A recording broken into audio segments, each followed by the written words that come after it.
Welcome viewers, আমি কালো আত্মা চলে আসলাম আরও একটি নতুন এপিসোড নিয়ে। তো আজকের এপিসোডে আপনাদের জন্য থাকছে কয়েকটি ভয়ঙ্কর সত্য ঘটনা। তো আশা করি পুরোটা সময় জুড়ে থাকবেন, তাহলে হয়তো বুঝতে পারবেন যে আসলে ঘটনাগুলো কতটা ভয়ঙ্কর। তো বেশি কথা বাড়াবো না, সরাসরি ঘটনায় চলে যেতে চাই। তো আজকে প্রথম যেই ঘটনাটি শেয়ার করব, এই ঘটনাটি যিনি শেয়ার করেছেন তার নাম হচ্ছে আশরাফুল। এটা তার জীবনেই ঘটে যাওয়া একটি ঘটনা এবং তার ওয়াইফের জীবনে ঘটে যাওয়া। এবং এই ঘটনাটা ঘটে 2007 সালে, তিনি যখন নতুন বিয়ে করেন ওই সময়টাতে। তার শ্বশুর বাড়ি ছিল কুড়িগ্রামের কোনো একটি জায়গায়। তো তিনি বিয়ের পরে যখন তার শ্বশুর বাড়িতে বেড়াতে যান, তখন মূলত ঘটনাটা ঘটে। তো এখানে আরেকটা বিষয় হচ্ছে যে তার যে শ্বশুর বাড়িটা ছিল, সেই শ্বশুর বাড়ির কাছেই একটা ব্রিজ ছিল। বাড়ি থেকে বের হলেই কাছে, বেশি দূরে না। তো ওই ব্রিজটা একটু ভয়ঙ্কর ছিল। ওই ব্রিজটার নিচে বিভিন্ন সময়ে লাশ পাওয়া যেত। অনেক ক্ষয়ক্ষতি ওইখানটাতে হইতো, বা ওই ব্রিজটার নিচে অনেক সময় দেখা গেছে নৌকা ডুবি হইতো, ট্রলার ডুবে যেত, এরকম ঘটনা ঘটতো। যার কারণে ওই ব্রিজটাকে হান্টেড হিসাবে ওই এলাকার মানুষজন যারা আছে সবাই চিনে আর কি, ভয়ঙ্কর হিসাবে। এবং অনেক সময় দেখা গেছে ওই ব্রিজটার উপরে অনেকে দেখছে যে সাদা কাপড় পরে রাতের বেলা কেউ একজন বইসা থাকে, বা অনেক সময় দেখা যায় যে মানে সাদা কাপড় দিয়ে ঢাকা লাশের মতো কোনো অবয়ব শুয়ে থাকতো। এরকম বিভিন্ন ধরনের ঘটনা সেই জায়গাটাকে ঘিরে আসছে, যা ওই এলাকার মানুষজন মোটামুটি জানে। তো যাই হোক, তিনি তার শ্বশুর বাড়িতে যান এবং অনেক আনন্দ করেন। এবং তার যে ওয়াইফের যারা বান্ধবী ছিল তারাও সেখানে আসে, এবং তাদেরকে নিয়ে তিনি বিকালে একদিন ঘুরতে বের হন। তো ঘুরতে যখন বের হন, তখন তারা সেই ব্রিজটা তো ভয়ঙ্কর আছে, তারা আরও অনেক জায়গায় ঘুরতে যান। এবং আসার পরে তার যে বান্ধবীরা ছিল, শালীরা, তারা তাকে বলে যে দুলাভাই, আমরা আজকে যেই জায়গাগুলোতে ঘুরছি এগুলা কিন্তু অনেকগুলো হান্টেড জায়গা আছে। যেমন তারা যে জায়গাটা দিয়ে ঘুরে আসছে সেখানে একটা বট গাছ আছে, যেখানে হিন্দুরা অনেক পাথরের উপরে বিভিন্ন ধরনের সিঁদুর টিঁদুর দিয়ে রাখছে, বা ওই জায়গাটাতে পূজা টুজা করে অনেক হিন্দুরা। তখন বলে যে ওই বট গাছটা নাকি অনেক হান্টেড একটা জায়গা। তাছাড়াও আরো এরকম অনেক ধরনের হান্টেড জায়গা আছে যেগুলা বলে তারা যে এই জায়গায় এই ঘটনা ঘটছে। তো তিনি মূলত একটু ভয়ই পান যে আসলে এত ভয়ঙ্কর জায়গায় ঘুরে আসলাম, অথচ তোমরা বলো নাই, বললে হয়তো আমি ওইখানে যাইতাম না। তো যাই হোক, পরবর্তীতে তারা যখন সন্ধ্যা 7টার দিকে বাড়িতে ফিরে আসে, তো পরবর্তীতে সেই ভাইয়ার সাথে তার ওয়াইফের মোটামুটি একটু ঝগড়া হয় যে কোনো একটা বিষয় নিয়ে। ঝগড়া হওয়ার পরে সে ভাইয়া ঘর থেকে বের হয়ে যায়, এবং তার ওয়াইফের যে ছোট বোন ছিল তাকে বলে যে শোনো, আমি ওয়াশরুমে যাচ্ছি এবং তোমার বোনের সাথে তো আমার একটু একটু ঝগড়া হয়েছে, তো তুমি তোমার বোনকে বলো না যে আমি ওয়াশরুমে গেছি, তুমি তোমার বোনকে বলবা যে ভাইয়া বাইরে গেছে। তো যাই হোক, সে ওয়াশরুমে যায়। তো তার ওয়াশরুমে যাওয়ার পরে মিনিমাম হয়তো 5 মিনিট পরে সে আবার বের হয়ে আসে ওয়াশরুম থেকে। কিন্তু তার শালি এসে তাকে বলতেছে, ভাইয়া আপনি কোথায় ছিলেন? তখন সে বলে যে কেন, আমি না তোমাকে আরো 4-5 মিনিট আগে বললাম যে আমি ওয়াশরুমে যাচ্ছি? তখন সে বলতেছে যে এতক্ষণ সময় ওয়াশরুমে আপনি, এটা কিভাবে সম্ভব? তখন সে ভাইয়া বলে যে কোথায় এতক্ষণ সময়, আমি তো এই 5 মিনিট হইল গেলাম আর আসলাম। তখন বলে যে আপনি একটু ঘড়িটা দেখেন তো। তো ভাইয়া যখন ঘড়ির দিকে তাকান, তিনি অবাক হয়ে যান যে আসলে এইটা তিনি কি দেখতেছেন। তিনি দেখতে পান যে ঘড়িতে, যখন তিনি ওয়াশরুমে যান তখন হয়তো 7:35 মতো ছিল। তার মনে আছে তিনি ঘড়ি দেখছিলেন, কিন্তু তিনি এখন দেখতে পাচ্ছেন যে 8টা 25 বাজে। মানে এতক্ষণ সময় তিনি ওয়াশরুমে কাটাইছেন, মানে তিনি নিজেই অবাক হয়ে যান এটা কিভাবে সম্ভব। তো যাই হোক, পরবর্তীতে সে ঘরে ফিরে যান এবং রাতে খাওয়া দাওয়া শেষ করেন। আর যেহেতু তিনি একজন নতুন জামাই ওই বাড়িতে আবার প্রথম গেছেন, এই জন্য মানে অনেক মানুষ মানে গল্প গুজব করতে করতে রাত্রে প্রায় 12টার মতো বেজে যায়। আর আপনারা বুঝতেই পারছেন যে গ্রামের বাড়িতে রাত 12টা মানে অনেক রাত। তো হঠাৎ মানে তার ওয়াইফ কিন্তু সেই খাটের উপরে বসা ছিল, আরও যারা ছিল সদস্য, তার ওয়াইফের বান্ধবীরা ছিল বা অন্য অন্য কাজিন যারা ছিল তারা ছিল, সবাই মানে কথা বলতেছিল, মজা করতেছিল। তো তার ওয়াইফ খাটের একটা কোনায় বসা ছিল। তো হঠাৎ করে দেখতে পান যে তার ওয়াইফ কেমন যেন একটু মাথা নিচের দিকে দিয়ে কেমন যেন একটা মানে শব্দ করতেছে, গো গো গো গো একটা শব্দ। এবং সে কেমন যেন মানে সেই যে তাদের বিছানার চাদরটা আছে, চাদরটা মানে খামচেইতেছে হাত দিয়ে, মানে চাদরটাকে মানে খামচেয়ে তার দিকে মানে ঘুরায় ফালাইতেছিল। তো এটা দেখে মানে মূলত তার আশেপাশে যারা বসা ছিল একটা পর্যায়ে মানে তারা দেখতে পান যে তার চোখগুলা কেমন যেন বড় বড় আর লাল হয়ে গেছে। এবং এইটা দেখে মানে সবাই ভয় পেয়ে তার ওইখান থেকে মানে লাফ দিয়ে সইরা যায়। তখন মানে সে ভাইয়া তার ওয়াইফকে জিজ্ঞেস করে যে আরে কি হয়েছে তোমার, তুমি এমন করতেছো কেন? তো এক পর্যায়ে মানে তাকেও একটা ঝাড়া দিয়া ফালায় দেয়। এখন মানে তার শ্বশুর শাশুড়ি সবাই আসে, এসে মানে সবাই একই অবস্থা, যে কি হইল। তখন বলে যে সবাই ওকে একটু ধরো তো। তো এখানে সবচেয়ে মানে ভয়ঙ্কর ব্যাপার হইতাছে যে তার যে এতগুলা কাজিন এবং তার আরও ওইখানে ছেলে কাজিনও ছিল, তারা মানে 8-10 জনে মিলে তাকে ধরে রাখতে পারতেছে না। তার শরীরে মানে এত শক্তি, প্রচণ্ড শক্তি তার শরীরে, সবাইকে মানে এক ঝাড়া দিয়ে ফেলে দিতেছে, এরকম একটা অবস্থা।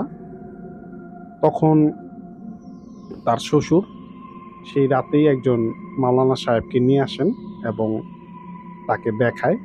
তো সেই মাওলানা সাহেব আইসা তাকে ঝাড়ফুঁক করে এবং তাকে জিজ্ঞেস করে যে তুমি কেন আসছো বা কে তুমি, আর ওর সাথে আসছো কেন। কিন্তু সে কোনো উত্তর দেয় না, সে মাথা নিচ দিকে দিয়ে গো গো শব্দ করতেছে শুধু। তো পরবর্তীতে সে আরো এরকম কয়েকবার জিজ্ঞেস করার পরে একটা পর্যায়ে সে উত্তর দেয়।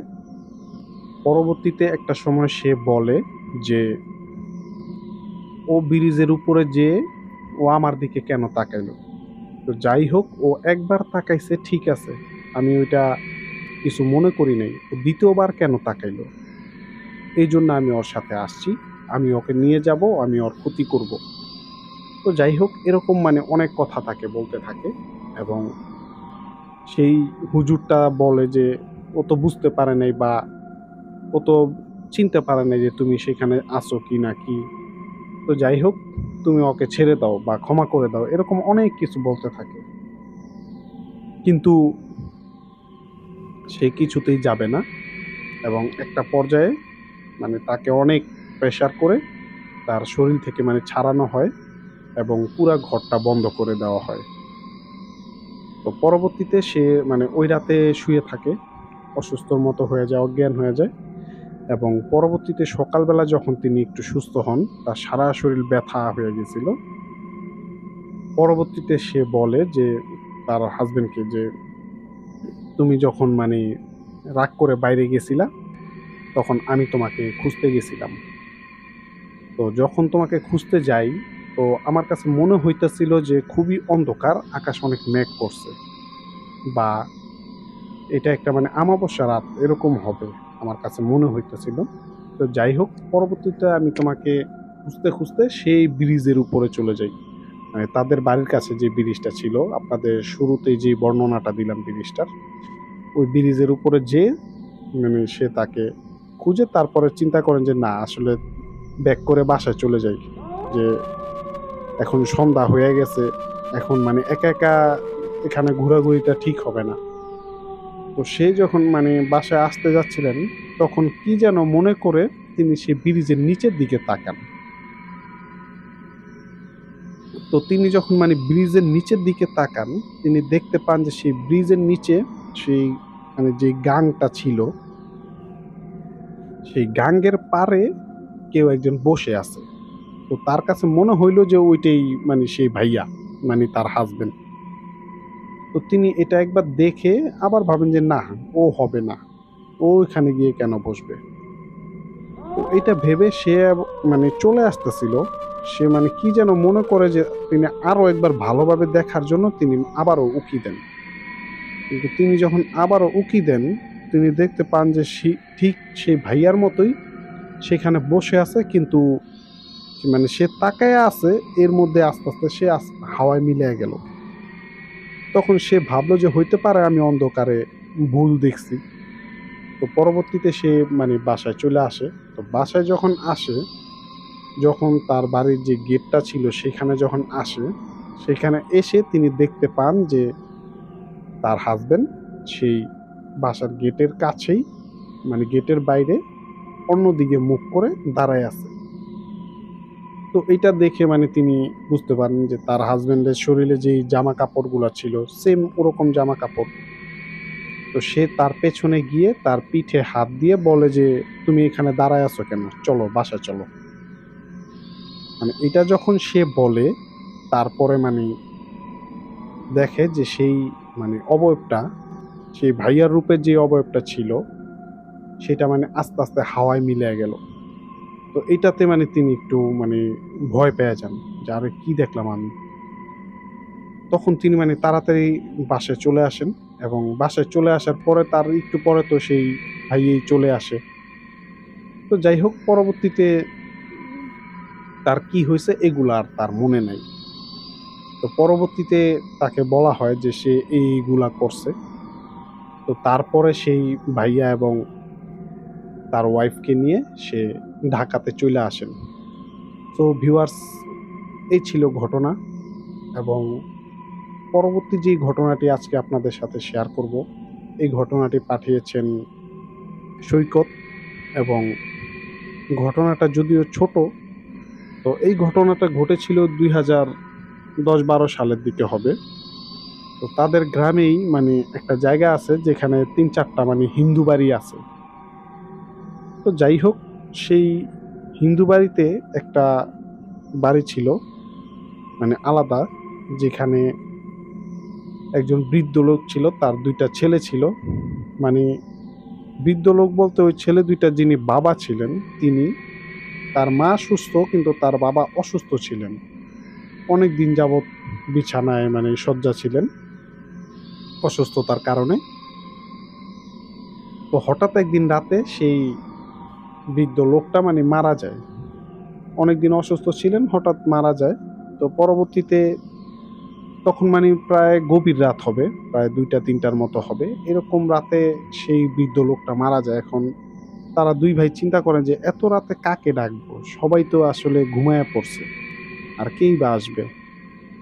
আর মূলত ওই হিন্দু বাড়িতে মানে যেই বাড়িটা ছিল ওখানে মানে বেশিরভাগ যে পুরুষ মানুষ তারা মানে দেশের বাহিরে বা ঢাকাতে থাকে এরকম, মানে শহরের কেন্দ্রিক। মানে গ্রামে মানে মহিলাগুলাই থাকে বেশি। তো এই ৭-৫ চিন্তা করে তারা ভাবে যে আসলে কি করা যায় এখন এই লাশটাকে নিয়ে এই রাতের বেলা। আর যেহেতু তারা হিন্দু ধর্মের, আশেপাশে অনেক মুসলিম বাড়িঘর ছিল কিন্তু তারা মানে কাউকে ডাকেন নাই। চিন্তা করলেন যে আসলে তাদের হিন্দু অন্য একটা ধর্মের কাজ, এটা হয়তো তারা মানে এত রাতে ঘুম থেকে উঠে এসে নাও করতে পারে। তাই তারা মানে সিদ্ধান্ত নেন যে আসলে তারা দুজনেই মানে লাশটাকে শ্মশানে নিয়ে যাবেন। আর এখানে আরেকটা বিষয় হচ্ছে যে হিন্দুদের ভিতরে নাকি একটা মানে রীতি আছে, তারা নাকি লাশ মানে রাখে না। মারা গেলে যত দ্রুত সম্ভব তারা মানে চিতায় দেওয়ার চেষ্টা করেন। তো এইটা না করলে নাকি তাদের মানে অমঙ্গল হয়। তো যাই হোক, এরকম অনেক কিছু বিষয় তাদের ধর্মে আছে, যদিও অতটা আমি জানি না।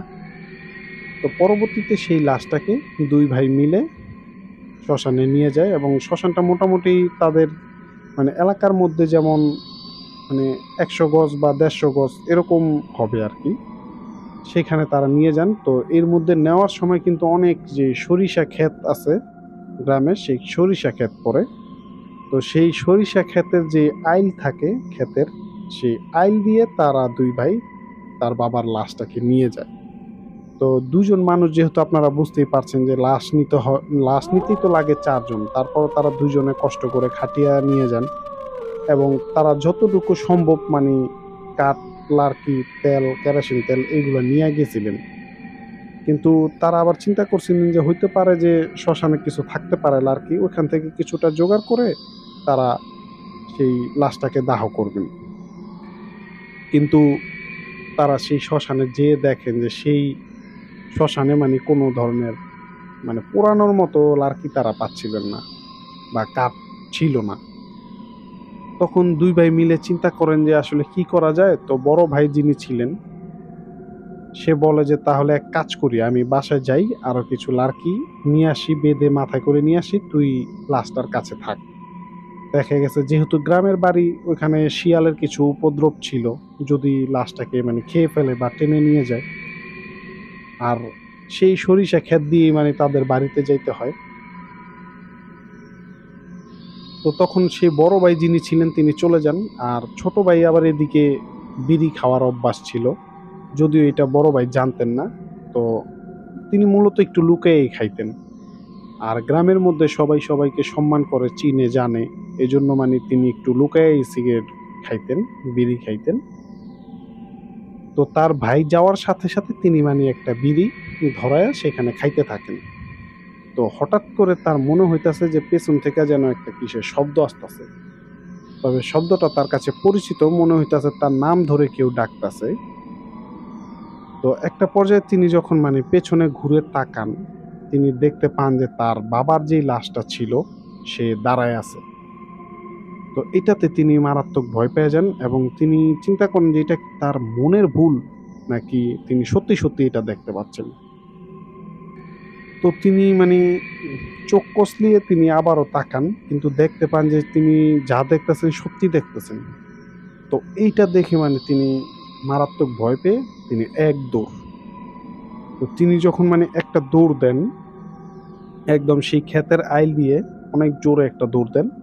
এক দৌড়ে তার বাড়িতে চলে যান। কিন্তু তিনি যখন দৌড়াইতেছিলেন মানে তার যে বাবার যে লাশটা ওইটাও মানে তার পেছন, পেছন দৌড়ে আসতেছিল এবং তাকে ডাকতেছিল যে, "দাঁড়া আমাকে নিয়ে যা।" যাই হোক সে একবারে বাড়িতে যেয়ে পড়ে যায় এবং তার ভাই তাড়াতাড়ি বের হয়।